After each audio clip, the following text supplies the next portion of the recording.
मोदी जी को आमंत्रण देने की जरूरत ही नहीं है ना। मुझे लगता है कि चुनाव आ रहे हैं, ये चुनाव की तैयारी। जहाँ तक राजनीति की बात है, चुनाव की बात है, तो चुनाव आते रहेंगे, जाते रहेंगे। प्रधानमंत्री जी के ऊपर राम की कृपा है, इसीलिए वो सत्ता में हैं और सत्ता में बने रहेंगे। और जो राम के विरोधी हैं वो बाहर हैं, सड़क पर घूम रहे हैं और सड़क पर घूमते रहेंगे। मोदी जी को आमंत्रण देने की जरूरत ही नहीं है ना। मोदी जी खुद ही जाएंगे। मोदी प्रधानमंत्री है, वो जाएंगे ही। इतना बड़ा इवेंट कौन छोड़ेगा भाई। राम मंदिर तो होना ही था, हो रहा है। हजारों कर सेवक उसमें शहीद हुए हैं।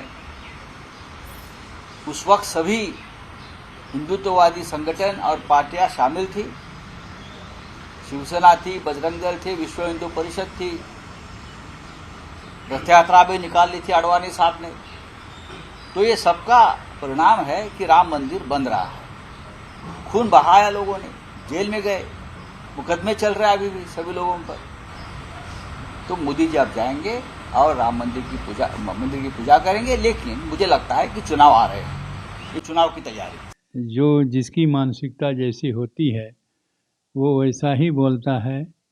तो जैसा संजय राउत की भावना है ये कि वो उनकी दृष्टि में केवल चुनाव ही दिखाई देता है।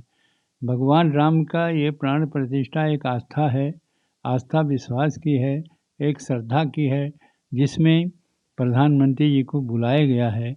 इसके पहले भी निमंत्रण दिया गया था। बाद में स्वयं हमारे ट्रस्ट के प्रधान जो है वो गए, क्या कहते हैं, चंपत राय जी, और उसके बाद और 2 संत भी वहाँ उपस्थित थे। सभी लोगों ने उनको आग्रह किया कि आप उसमें आइए। उन्होंने स्वीकार किया और वो स्वयं आवें या न आवें, उनके बिना बुलाए कहीं प्रधानमंत्री ऐसे चले जाते हैं। हाँ, जन कल्याण के लिए ज़रूर जाते हैं। लेकिन जहाँ तक राम मंदिर का यह उत्सव है, यह बहुत ही महान है और इस उत्सव में सम्मिलित होने के लिए और उनको निमंत्रण किया गया है। इसके बाद ये कहना कि दुनिया भर के प्रपंच कौन मरा, कौन ऐसे किया, कौन बलिदान हुआ, वो तो बिना बलिदान के तो हमारा देश भी नहीं मिला। बलिदान तो बहुत कुछ लोग दिए हैं, लेकिन यह जो है वो बलिदान के लिए नहीं है, ये श्रद्धा और विश्वास के लिए है। जहाँ तक राजनीति की बात है, चुनाव की बात है, तो चुनाव आते रहेंगे, जाते रहेंगे।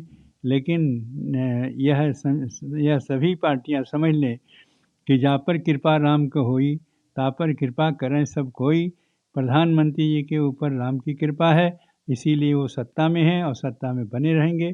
और जो राम के विरोधी हैं वो बाहर हैं, सड़क पर घूम रहे हैं और सड़क पर घूमते रहेंगे।